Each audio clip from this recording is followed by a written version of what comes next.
Hi friend, इस video में हम बात करेंगे WIPO यानी वर्ल्ड इंटेलेक्चुअल प्रॉपर्टी ऑर्गेनाइजेशन। ये आपके कॉपीराइट से जुड़ा हुआ है और जैसा कि आप जानते हैं वर्ल्ड इंटेलेक्चुअल प्रॉपर्टी ऑर्गेनाइजेशन यानी विश्व बौद्धिक संपदा संगठन, यह संयुक्त राष्ट्र की सबसे पुरानी एजेंसियों में से एक है। इसका गठन 1967 में रचनात्मक गतिविधियों को प्रोत्साहित करने और विश्व में बौद्धिक संपदा संरक्षण को बढ़ावा देने के लिए किया गया। किसको बढ़ावा देने के लिए? बौद्धिक संपदा संरक्षण को। इसके तहत वर्तमान में 26 अंतर्राष्ट्रीय संधियां आती हैं। कितनी ट्रीटीज? 26। WIPO का मुख्यालय कहाँ है? जिनेवा यानी स्विट्जरलैंड में है। प्रत्येक वर्ष 26 अप्रैल को विश्व बौद्धिक संपदा दिवस मनाया जाता है। कब मनाया जाता है? 26 अप्रैल को। अभी प्रेजेंट टाइम में इसके 191 देश सदस्य हैं, जिनमें संयुक्त राष्ट्र के 188 सदस्य देशों के अलावा क्विक द्वीप समूह, होली सी और न्यूए शामिल हैं।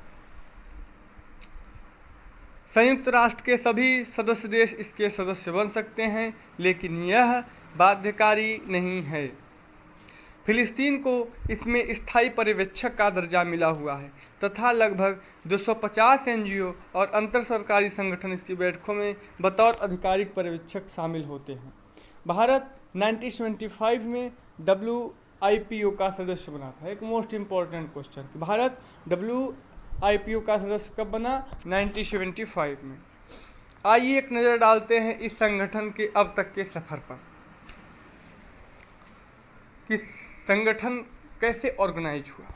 औद्योगिक संपदा के संरक्षण के लिए पेरिस अभिसमय 1883 में विभिन्न देशों में बौद्धिक कार्यों के संरक्षण के लिए पहला कदम, जिसमें ट्रेडमार्क, डिजाइन और औद्योगिक आविष्कार के पेटेंट शामिल थे। यह कन्वेंशन हुआ था कहाँ? पेरिस में 1883 में। किसके लिए? औद्योगिक संपदा के संरक्षण के लिए। औद्योगिक संपदा क्या होता है आप जानते हैं, जिसमें शामिल है ट्रेडमार्क, औद्योगिक डिजाइन, पेटेंट, ये सब। अब बात करते हैं साहित्यिक और कलात्मक कार्यों के संरक्षण के लिए बर्न अभिसमय 1886। इसमें उपन्यास, लघु कथाएँ, नाटक, गाने, ओपेरा, संगीत, ड्राइंग, पेंटिंग, मूर्तिकला और वास्तविक शिल्प कृतियाँ शामिल हैं। ये अभिसमय हुआ। मैड्रिड समझौता 1891, यहाँ से अंतर्राष्ट्रीय बौद्धिक संपदा की फाइलिंग सेवा की शुरुआत हुई। BRIPI की स्थापना बौद्धिक संपदा हेतु पर पेरिस और बर्न अभिसमय पर अमल करने के लिए बनाए गए 2 सचिवालयों को मिलाकर United international bureau for the protection of intellectual property की स्थापना हुई। फिर BIRPI बना WIPO। कौन WIPO बना? BIRPI यानी 1970 में सदस्य देशों का नेतृत्व करने वाले अंतर सरकारी संगठन के रूप में WIPO की स्थापना हुई। अब अगर आपसे पूछा जाए WIPO का पुराना रूप क्या था, तो ब्रीप यानी BRIPI। UN में शामिल कब हुआ WIPO? 1974 में। और इसके बाद कब सदस्य बना था? 1975 में। तो WIPO ने वर्ष 1974 से संयुक्त राष्ट्र की एक एजेंसी के तौर पर काम करना शुरू किया। पेटेंट कोऑपरेशन ट्रीटी सिस्टम की शुरुआत 1978 में हुई। इस संधि के तहत एक अंतर्राष्ट्रीय पेटेंट आवेदन दाखिल कर एक साथ कई देशों में आविष्कार के संरक्षण का प्रयास किया जा सकता है। मध्यस्थता केंद्र की स्थापना 1994 में। यह केंद्र निजी पक्षों के बीच अंतर्राष्ट्रीय वाणिज्यिक विवादों को हल करने में सहायता के लिए वैकल्पिक विवाद समाधान सेवाएं प्रदान करता है। अब बात करेंगे फंक्शन ऑफ WIPO। हर पल बदलती दुनिया में एक संतुलित अंतर्राष्ट्रीय बौद्धिक संपदा नियमों को बनाने के लिए यह एक नीतिगत मंच का काम करता है। विभिन्न देशों की सीमाओं पार बौद्धिक संपदा संरक्षण और विवादों को हल करने के लिए वैश्विक सेवाएं देना भी इसके कार्यों में शामिल है। बौद्धिक संपदा प्रणालियों को आपस में जोड़ने और ज्ञान साझा करने के लिए तकनीकी आधारभूत संरचना भी WIPO की जिम्मेदारी है।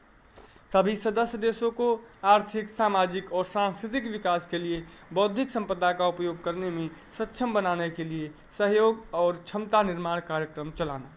WIPO बौद्धिक संपदा की जानकारी के लिए विश्वसनीय वैश्विक संदर्भ स्रोत का काम करता है।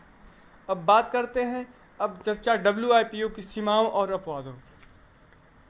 सीमा और अपवाद को WIPO के एजेंडे का एक मुद्दा माना जाता है, क्योंकि अधिकार धारकों और संरक्षित कार्यों का उपयोग करने वालों के हितों के बीच संतुलन बनाए रखने के लिए कॉपीराइट कानून आर्थिक अधिकारों पर कुछ प्रतिबंध लगाते हैं।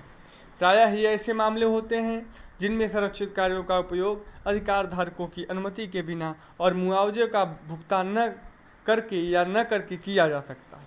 यह देखा गया है कि सीमाओं और अपवादों के संबंध में बहस मुख्य रूप से 3 समूहों के लाभार्थियों या गतिविधियों पर केंद्रित रहती है। फर्स्ट, शैक्षणिक गतिविधियाँ। सेकेंड, पुस्तकालयों और अभिलेखागारों। थर्ड, विकलांग व्यक्तियों विशेषकर दृष्टिबाधितों को शामिल किया गया। थैंक यू दोस्तों।